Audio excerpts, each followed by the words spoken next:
Uy, mga lovebirds na mahilig sa anime. Tara, level up natin ang inyong relasyon. Anime style.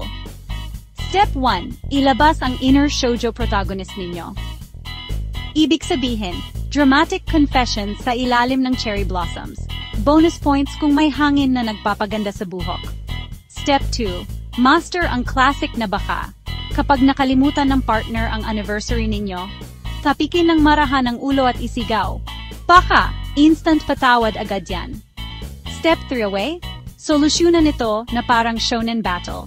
Siyempre, hindi literal na suntukan ha. Pero pwede ang over-the-top na speech tungkol sa power of love. Baka effective. At panghuli, huwag maliitin ang isang bowl ng ramen pagkatapos ng mahabang araw. Kasi, gaya sa anime, ang pagkain ang solusyon sa 90% ng problema sa buhay. Ayan, Love, Anime Edition. Sige na, maging bida kayo sa sarili ninyong rom-com. Salamat sa panood.